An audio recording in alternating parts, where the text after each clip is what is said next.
Okay, what we were discussing was a quick primer on random processes. The reason we need to do this is in any communication system you will have noise, which is a random process, and it's some random value that gets added to the signal. So because of that, the bits that you receive are not exactly the same as the bits that you transmit. So in a practical sense, what we want to do is to be able to calculate the bit error rate under different circumstances. And that comes out to doing some calculations with noise. Essentially, we have to say how much the noise is, right? Although the noise values are not known, it's a random signal, we have to have some measures of it. So to figure that out, we were discussing quickly like different ways of characterizing the random process. Okay. So what we said was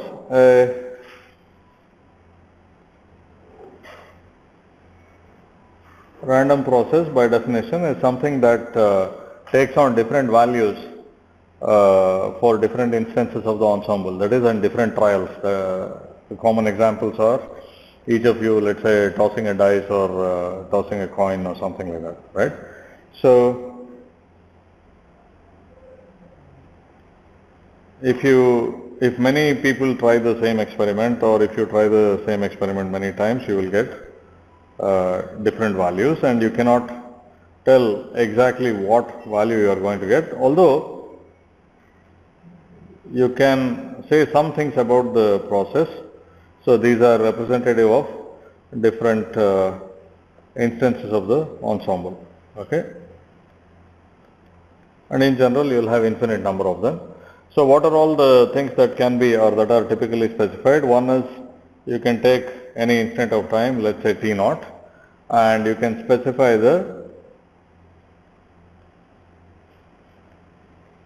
probability density function. Okay, that is, if x is the random variable, you can say what the probability density function is. And what is the density function?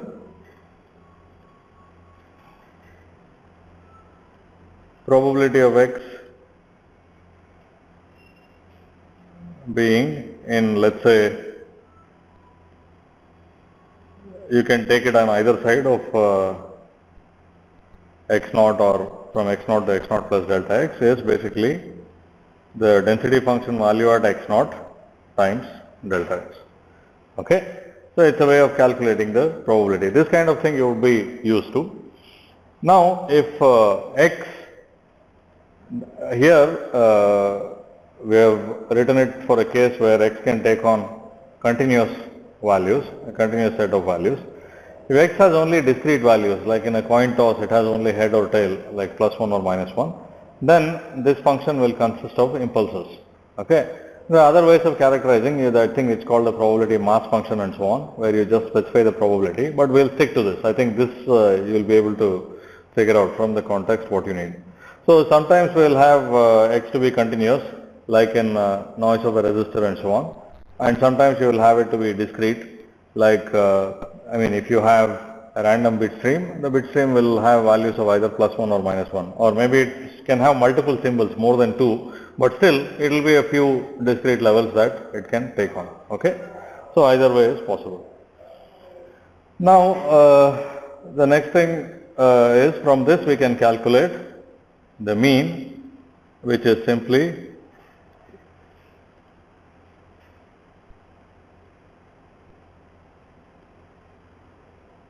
the average value, right, of the variable across the ensemble. Okay. Now typically when we say when we deal with random noise, we deal with zero mean processes. Okay, that is, if there is some mean for the signal, we will deal with it differently, like a DC signal, and then take only the part excluding the mean as the random noise. Okay. So that simplifies things for us. And then there is variance. This, by the way, this type of operation, this is known as the expectation. Okay. That is, when you take some quantity, multiply it by the probability and average over the ensemble, average over the probability density function. This is called the expectation operator. This you may be familiar with. So mean is nothing but E of x. Okay. The variance is, as the name suggests, it is how far the variable is straying away from the mean. Okay. So you take the difference between these two and you square it. So the squaring essentially makes it irrelevant whether it is above the mean or below the mean. It is only looking at whether it is away from the mean. And then you take the expectation of that, essentially average that. This is what you will get. This is the variance. This is sigma x square. Okay. And sometimes the mean is also represented by mu. Okay.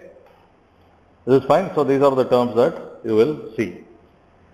Now, in general, of course, if you look at different time instances, let's say time 0, time 1 second and so on, these measures can be different. It is possible.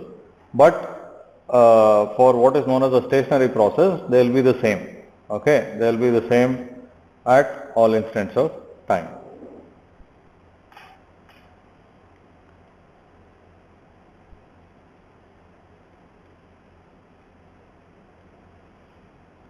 Now, stationary is a very strict word. It's not just the mean and variance. Many other measures will also be the same with time.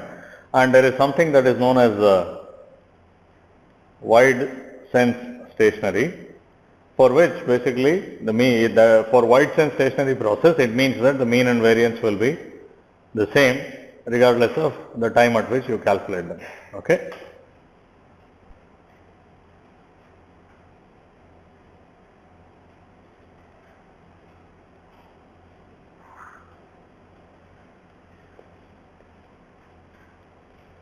This is not true for every random process. In fact, we will see one particular thing that is of practical relevance for which it is not true. That is the jitter of a open loop oscillator. Okay, so it is not a stationary process, but for most cases we can take it to be, the circuit noise can be taken to be stationary. Okay.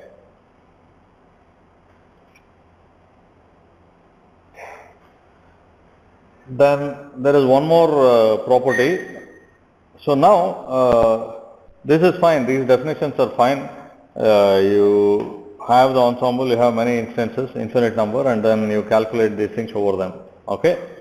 But in practice, there is another property that helps us calculate things. Without it, things would be quite difficult, which is ergodicity, which basically says that the mean, which is calculated over the ensemble, right?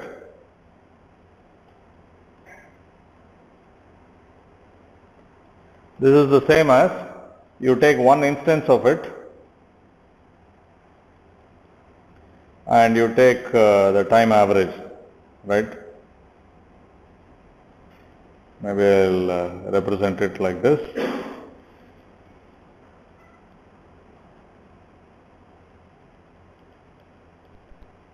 So this is any one particular instance of it, right? Just one of you do the experiment and then you can calculate the mean from that. This seems intuitively okay for the common processes that you encounter, like tossing a coin. You don't actually need a million of people, you don't need millions of people tossing coins to find that the probability of heads or tails or half. You can yourself do it like a million times and then check that. Okay. But it turns out that in most cases stationary means it is also ergodic. But I mean, I did find some pathological exceptions on the web. But we won't be encountering such subtle cases, so we won't worry about it. Okay. But we will use this. This is useful because that means that you have one instance, and when you do your experiments, this is how it is. You will make one serial link and you will get a stream of signals, and you will calculate whatever measures you want from that one stream. Okay. It's not as though you will have like thousands of instances and then you average over them. Okay. So this helps us in practice in that way. We kind of take it for granted anyway, right? Like in the case of coin toss. So this is actually the time average, right? This says that the mean is the same as the time average, and similarly the variance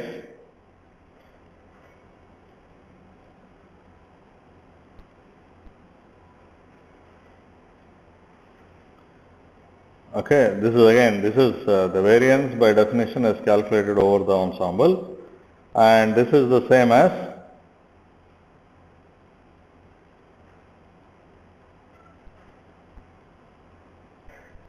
I'll assume that you remove the mean value, right? Or you remove the time average value. Okay, I'll call it just x bar, right? And then you calculate this. What is this? This is the mean squared value.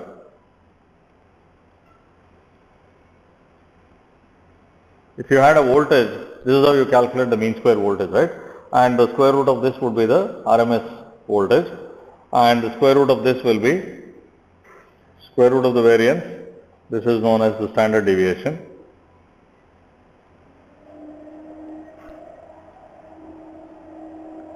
Okay, and this variance is sigma square. Standard deviation is sigma x.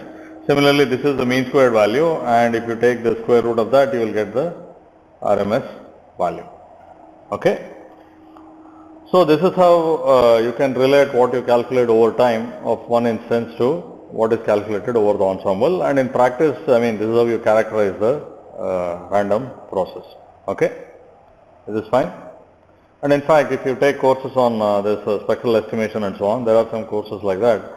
What you do is essentially you run a single experiment. You could get data. Let's say it could be the output of an A to D converter or bit stream from this, and then you can cut them into different segments.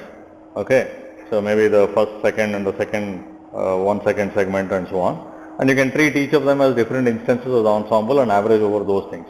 Okay, so these things are all done, and I think ergodicity is basically what helps you.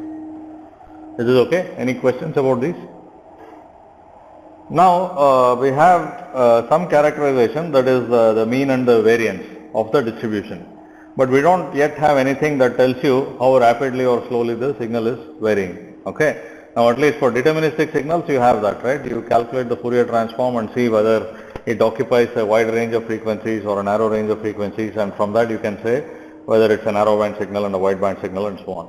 And the same kind of measure you need for the random process also, some measure of bandwidth of the signal, right? How much, what frequency band it is occupying, etc., etc. Okay. So again, once we start doing it, it will become clear why we need all this. So to do that, what you use is the autocorrelation of the signal.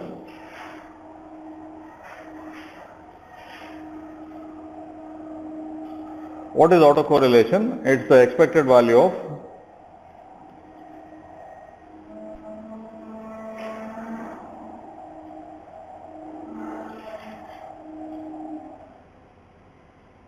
So in general, it's a function of both t and tau. What I mean by this is, it's the expected value of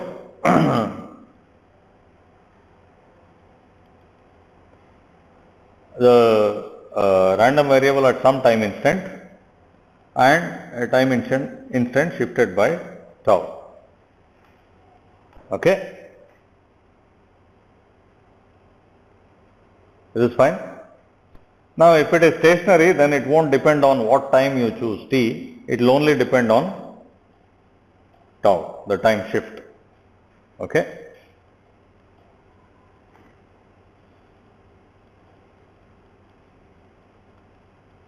At any time you will get the same autocorrelation. Now, like I tried to explain that day intuitively, what this is saying is, if let's say after a shift tau, the signal retains no correlation, right? That is, at time t it is something, at time t plus tau it has no relationship in some vague sense to the value at time t. So that means that this average will turn out to be 0. Okay, if you evaluate this. Okay, because for a given value at t, the value at t plus tau can be anything, and it can be positive, negative, and the average will turn out to be 0. Okay. Whereas if it is a slowly, if it does not change much over an interval tau, what it means is at time t and t plus tau, we don't know what the value is, but it will have at least the same polarity, and this product turns out to be positive, and when you take the expectation, you will get a large value. Okay. So in that sense, this is telling you how much change has occurred over a duration tau, or in other terms, basically how correlated is the value of t plus tau to time, the value of time t. Okay. What's that?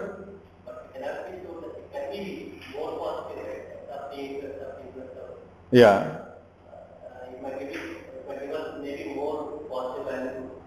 Correct. So if it is a large number, that means that the value of t plus tau is highly correlated with the value of.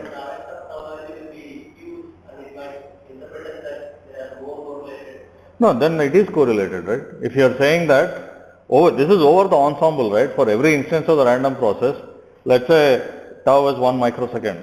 Okay. So with a 1 microsecond shift, so the signal has exactly the same polarity as this, or even larger. So that actually means that it is highly correlated. Without any?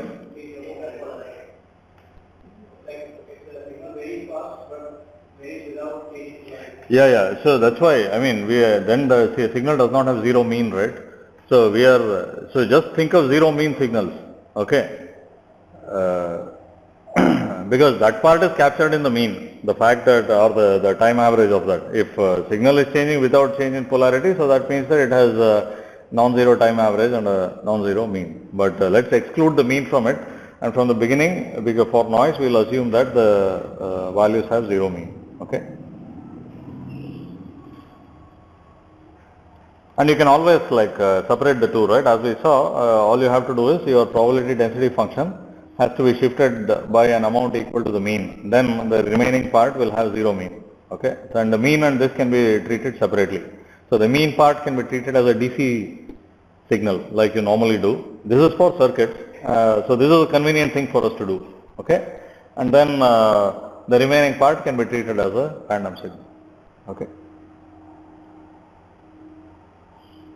Is it okay? Fine. Now, what is the autocorrelation at zero shift?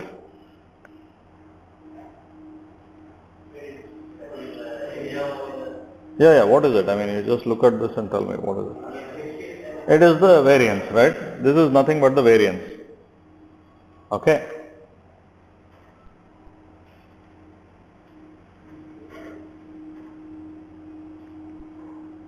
I mean, by definition. So this is basically integral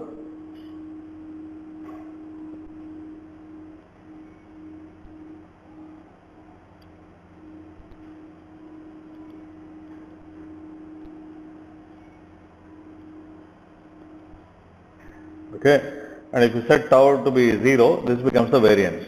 Again, I'll assume zero mean process so that we don't have to exclude the mean, etc. So there are different terms like autocorrelation, autocovariance and so on. Like one includes the mean, one doesn't include the mean. In our case, we'll take zero mean processes, so all these numbers will come out to be the same. Okay. So the autocorrelation at zero shift is the variance. So when you calculate autocorrelation, this is again another sanity check that you can use. Okay.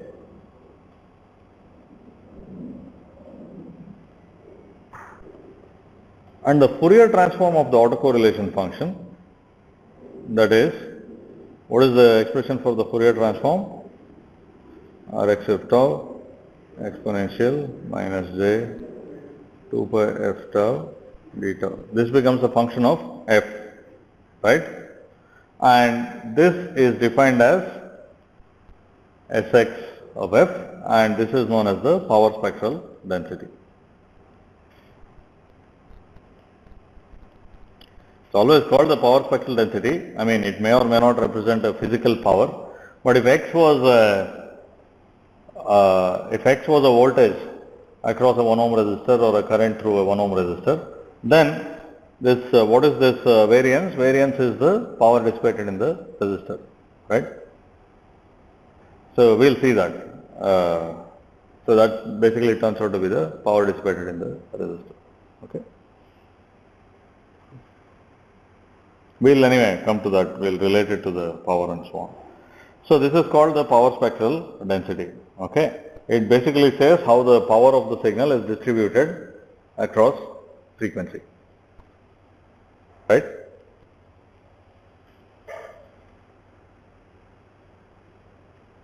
Any questions about this? It may not be intuitively obvious why this autocorrelation and power spectral density are similar to other spectral measures you already learned, but we'll get there.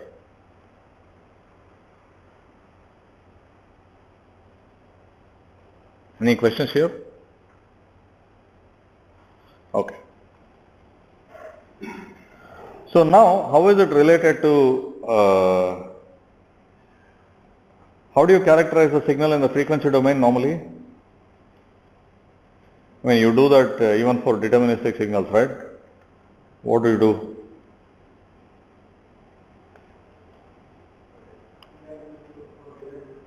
Fourier transform. Essentially, that's what you calculate. So let's see what how these things are related. So you have these instances of random processes. Now, what you do is, for each case, you calculate the power spectral density as you know from your basic course. Forget that it was a random signal and so on. For each one, you calculate the power spectral density that you know from your signals and systems course. That you may not know exactly the definition. I'll get there also. You calculate the power spectral density here. Okay, for each one individually. Now you are not treating that as a random signal. So let's say you get some Sx1 and Sx2 and so on, Sx3. Over the ensemble, for each instance, you will get a different value. And then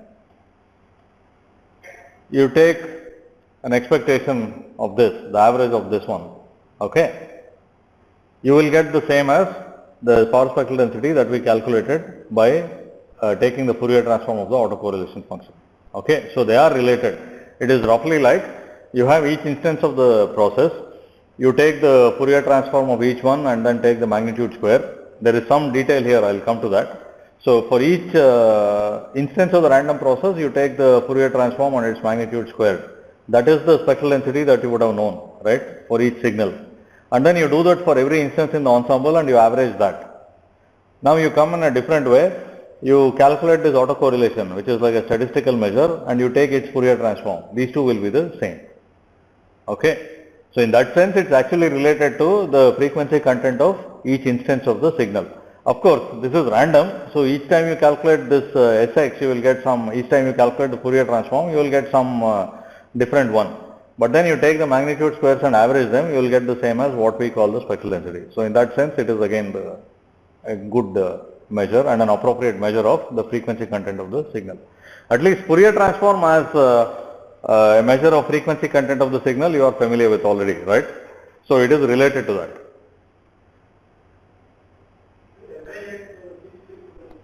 Which one? Yeah. Yeah. Which, no, at every frequency. Yeah. You simply average, meaning you take the expected value. That is, you just take the, at every frequency you take the average value and that will give you this one. Okay. So anyway, let me elaborate a little bit on this because the Fourier transform definitions that you would have normally seen probably does not include the power signal that we want to use. Okay. But essentially, you treat each signal as you would in your elementary class, like forgetting all this random process, etc. You calculate the Fourier transform, you take the magnitude squared of each them and you average them. Now you treat it as a random signal and then you calculate the autocorrelation, which is basically expectation of a product of basically x of t and x of t plus tau through the across the ensemble, and then you take its Fourier transform. Okay, they come out to be the same. So this should convince you that the Fourier transform of the autocorrelation signal is a measure of the frequency content of the signal. Otherwise, it's not clear like what these operations are, right? Okay, I tried to give you some feel for why this autocorrelation is a reasonable measure of how rapidly the signal is changing. But then I take the Fourier transform. How is it related to the spectrum that you already know from a different background, right? So that's what I'm trying to tell you. So they are related. Okay. Now again, this is a little bit of theory, also done very unrigorously and so on. What we need is mainly, you have to be able to use the notion of the spectral density and autocorrelation to calculate what you want, which is finally the variance of noise somewhere and the bit error rate, etc. Okay. For that, this type of thing is good enough. Now, did all of you get the Moodle message I sent? I had sent a message saying you did not get it. Okay. Are you registered for the course? Okay. So let me just check. You also didn't get? Okay.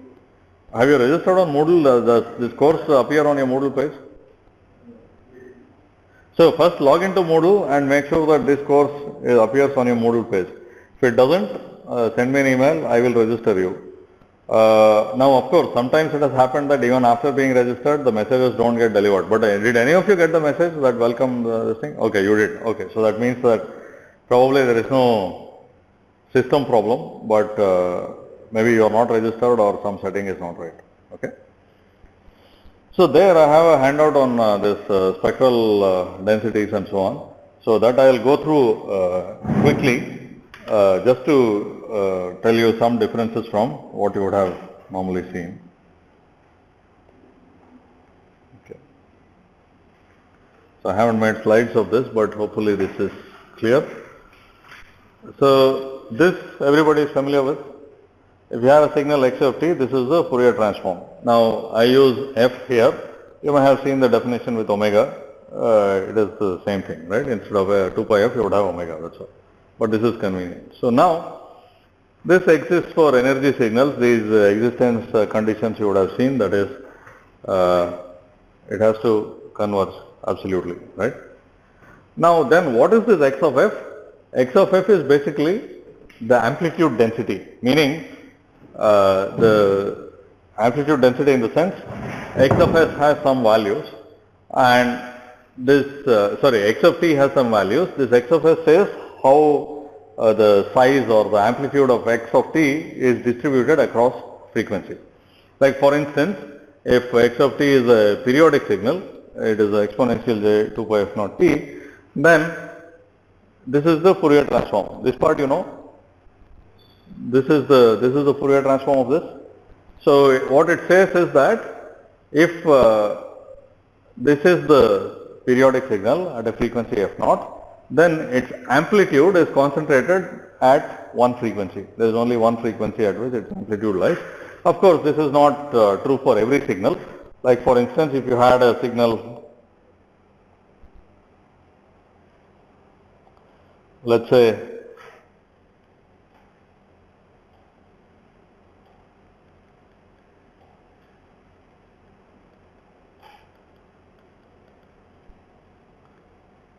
this signal looks like this, right? Okay. What will be the Fourier transform of that? Huh? 1 upon a plus j omega. Okay. So this is what you will get. And if you look at this,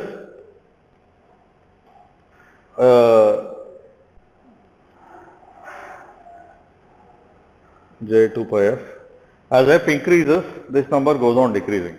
So this also, what does it say then?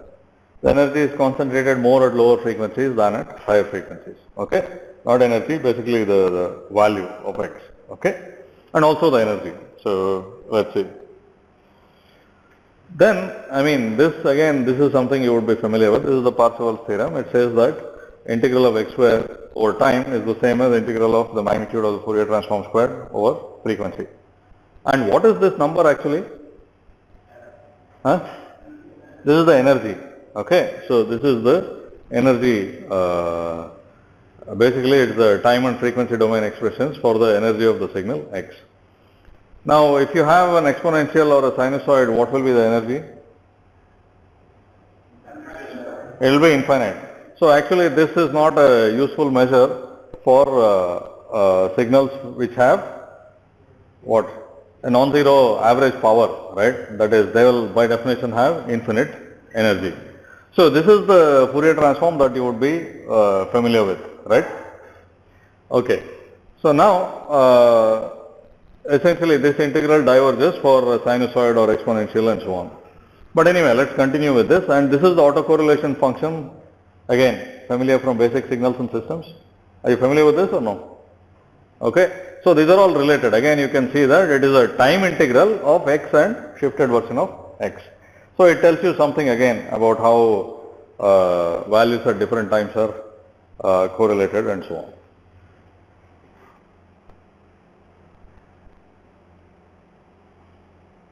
So what is the Fourier transform of this signal? What is the Fourier transform of this autocorrelation? You must remember this, right? Yeah? What is it? Who are the third year students? They are the closest to the signals and systems course in time. So there must be some correlation. Square of the Fourier transform? Magnitude square of the Fourier transform. Okay? So in fact, the Fourier transform of this is this here. Okay?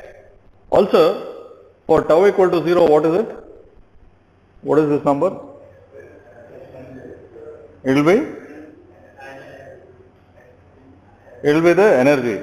Okay? And the energy is nothing but this integral also, right? So you will, that is a sanity check. Okay? So anyway, you can derive that. You can see this if you have kind of forgotten. But you can just write it, and then as usual you do the interchanging of integrals and the variables and so on, and you will end up with the Fourier transform of autocorrelation being this one. Okay? And this just shows you that the integral of this from minus infinity to infinity is the energy, and energy is nothing but the autocorrelation value at 0 time shift. Okay? Again, by definition that comes out to be the case. So, and I mean in the handout I have it for discrete time signals also, exactly the same things repeated, right? Nothing different. Only thing is with discrete time signals, in the frequency domain you have frequencies from minus half to half instead of from minus infinity to infinity. That's all. Okay? Everything remains the same. You can just follow it, and then if you have forgotten these things, you can kind of brush it up. There also the Fourier transform of the autocorrelation is the magnitude square of magnitude square of the Fourier transform of the signal, and then the integral of this is the energy, which is autocorrelation at time shift of 0. So now this is fine, but this is useless for the kind of signals that we have, like sinusoids and so on, or when we have a bit stream, we have it all the way from, for all time, right?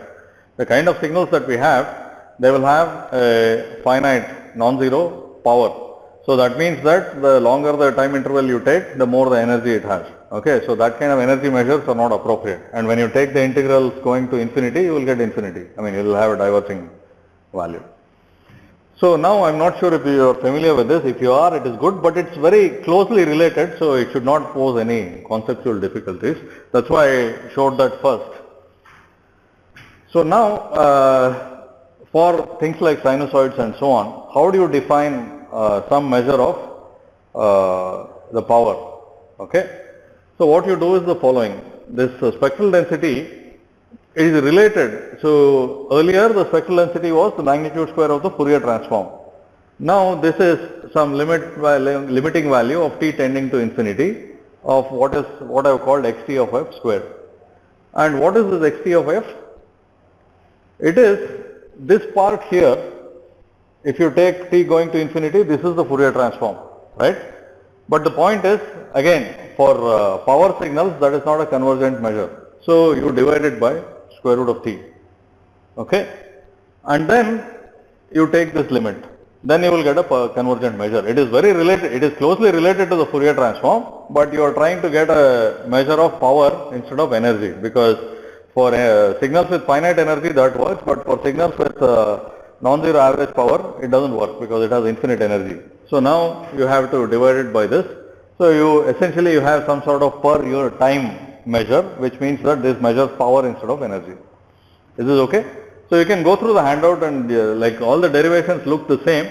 So now if you have a periodic signal like Vp exponential j2 pi f naught t, the power spectral density earlier could not be defined, okay, because the Fourier transform of this had impulses and you can't take magnitude squared of that, right? So the energy spectral density, the earlier stuff was energy spectral density. The one slight problem is when people say spectral density, they don't necessarily prefix it with energy or power. So to be precise, the earlier one should be called the energy spectral density and the autocorrelation should be called the energy autocorrelation function if you want to be specific. but I think it's assumed to be understood from the context, so the textbooks don't always mention it, and after you get used to it a little bit, you will also understand it from the context. So here, but this gives you a finite measure. It just tells you that Sx of f is Vp square delta of f minus f naught. Okay. So now, what is this? This is the power density. That is, it tells you this Sx of f, this measure tells you how the power of the signal is distributed over frequency. Okay. Earlier, that mod x of f square, that was telling you how the energy was distributed across frequency. Now this tells you how the power is distributed across frequency, and it becomes power because of this 1 over square root of t in the definition. Okay. Have you seen this definition? Any of you? No? Yes? You have seen it. Who has seen it? Okay. Where? In communication systems. Yeah. I think that's probably where you end up, because the basic signals in systems, typically you deal with energy signals, that is finite energy signals, whereas in reality you will have to deal with this persistent signals that persist for all time.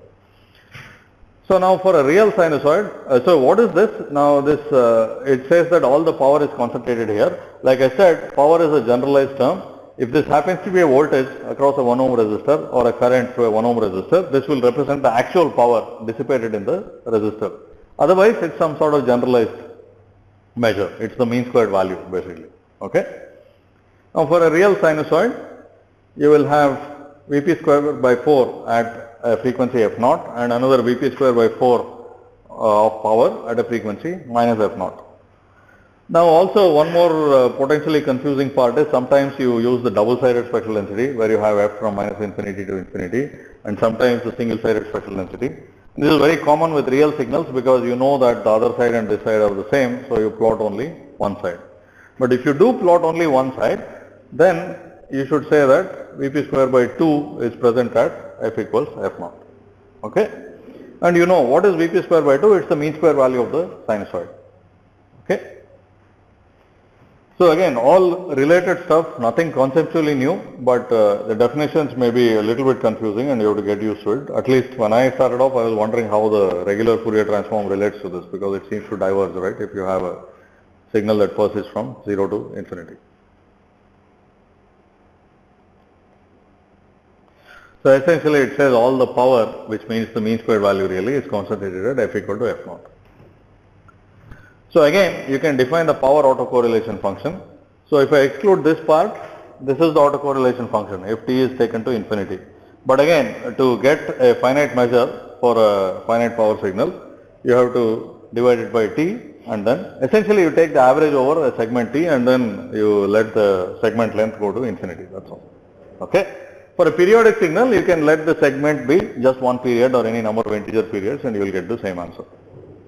Is this okay? So this is, I have defined something with a subscript capital T to denote something that is limited to a time t, and then I take the limit of that with t tending to infinity. Okay. So again, you can go through the math and then flipping this integral. All these are like not very rigorous math the way I do it, but this is good enough for engineers. If you calculate the Fourier transform, you will get the Fourier transform of this power autocorrelation function to be the power spectral density. Okay, so that way it's intuitively consistent with what you had. The Fourier transform of the energy autocorrelation function is the energy spectral density. Okay.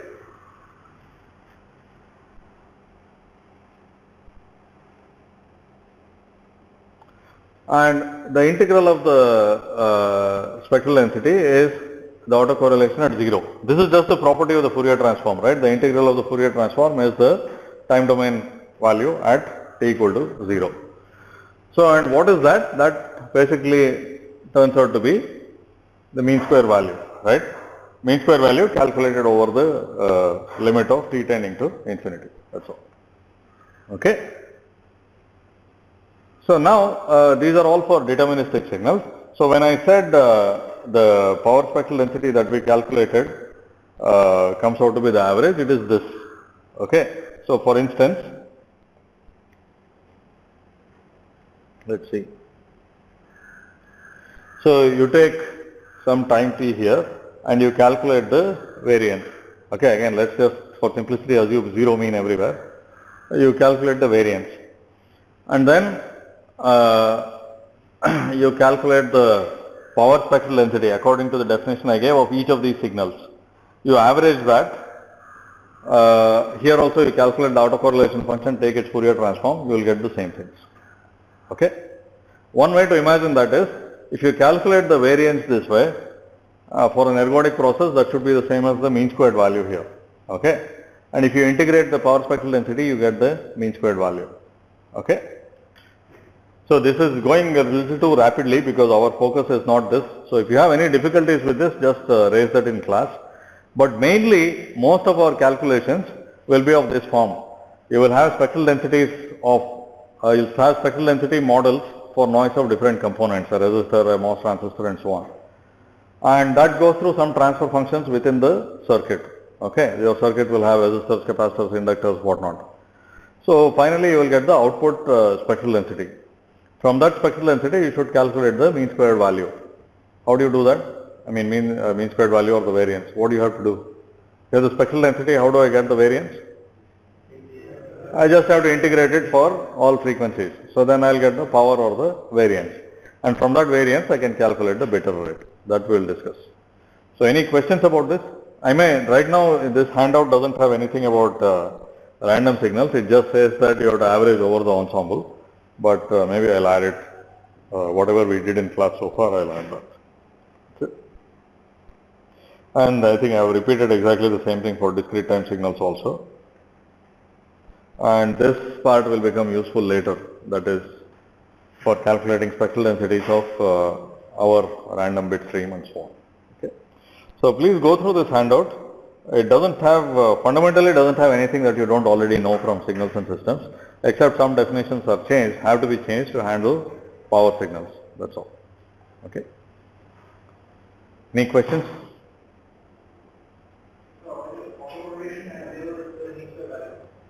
Autocorrelation, yeah, the power autocorrelation at the 0 is the mean square value.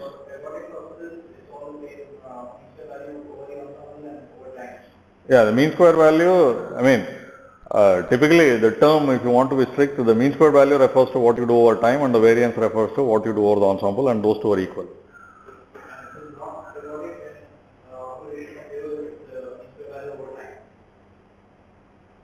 Yeah, the definition of mean square value is that integral of 1 over t x square of t dt. Yeah.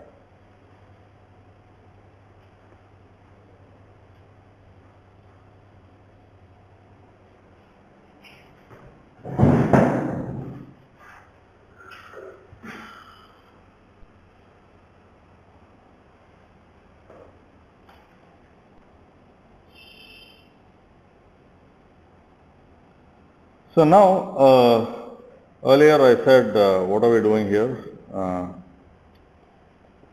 So this is how we detect the bits. Where do bit errors come from? Because before you determine the sign of the bit, you will have some noise added. Okay, so that's what can potentially cause bit errors for you. Otherwise, I mean, what is there? If the input data is positive, you will recover it as +1, and if it's negative, you will recover it as -1. It's the added noise that causes bit errors.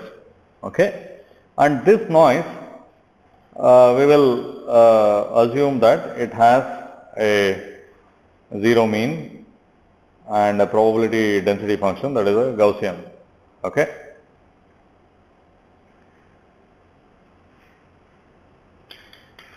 Now, why is it that this Gaussian stuff appears everywhere? I mean, if we don't know anything, you assume something to be Gaussian. Yeah, so what is it? What does it say?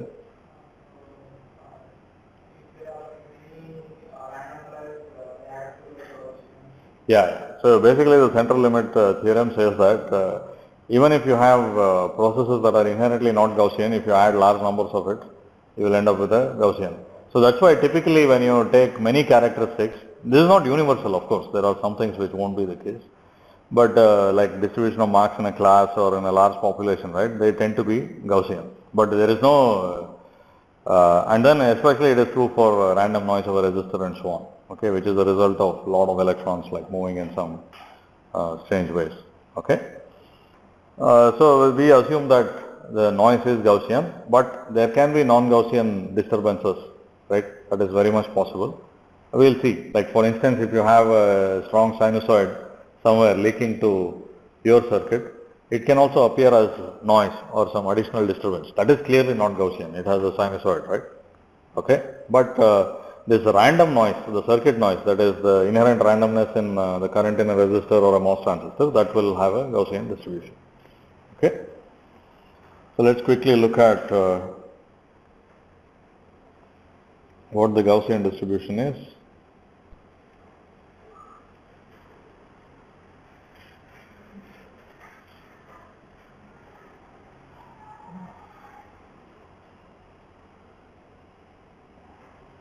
It refers to a particular,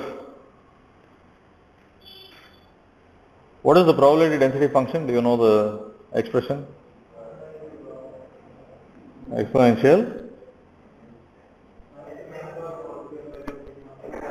minus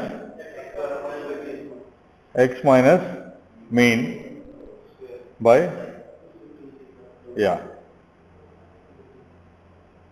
okay, and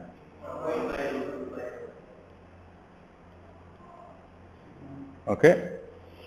So now this is symmetric around mu, right, because of this x minus mu square.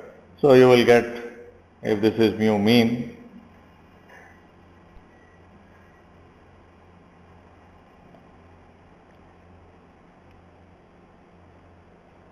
you will get something like that. And then somewhere here will be, this is not to scale, this is mu plus sigma and mu minus sigma. Okay. And this height, what is it?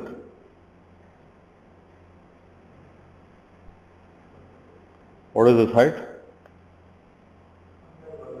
Yeah, it is just 1 over square root 2 pi sigma. So if sigma becomes larger, what happens? Obviously this will become smaller, but it will get spread out more. Okay.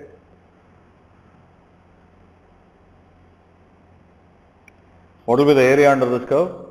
1, because it's a probability density function, and that's why you get this scaling factor here. So in this, I think the notion of variance or standard deviation is very clear, right? Because a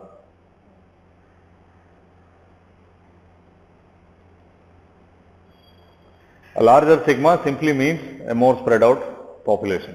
Okay. Now, of course, like I said, for noise we will consider mu to be 0. So the mu becomes 0 and this distribution simply becomes exponential minus x square by 2 sigma squared. Okay. Any questions here? I think this is something that you know, and there are some notations for this as well. I think this is called n of mu sigma and so on. We probably don't need all this, because finally the one special thing about the Gaussian distribution is the distribution is completely specified with the mean and the variance values. So this also makes, I mean, we won't get into those things when you deal with random processes. There are many results that can be easily proved for the Gaussian and either not easily proved or not true for non-Gaussian processes. And also, earlier I said that White's stationary means mu and sigma are constant with time, and in case if it is a Gaussian process, all you need is mu and sigma. So that means that the entire distribution is constant with time. So for Gaussian, White's stationary and stationary are the same thing.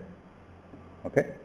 But we don't need to get into those details. Basically, we mostly need calculations of sigma. Okay. So we will get there in the next class. Essentially, what we need to know is, if let's say you have symbols of plus Vp or minus Vp being transmitted. Okay. So now your flip-flop was trying to determine the sign of the voltage, and you will now add some noise voltage. Okay, and this noise voltage, let's say, is Gaussian distributed. I'm sure you have done this kind of calculation before. The error occurs when you have Vp plus Vn and the result turns out to be negative, or minus Vp plus Vn and the result turns out to be positive. From the distribution, you have to find out what the probability is. It will turn out to be some integral, and so from that you can calculate. Okay. What will be this function if sigma is 0? What is it? It will be an impulse. It will be an impulse at mu, right? Delta of x minus mu, because it will be there only at that point and not elsewhere. And the area is known to be 1, right? So, okay. So, we will continue from here in the following class. So, please try to go through the handout on the spectral density. So, if there are any doubts about that or any other things about the random processes that we quickly discussed, please raise it in class and we can elaborate on that. Okay.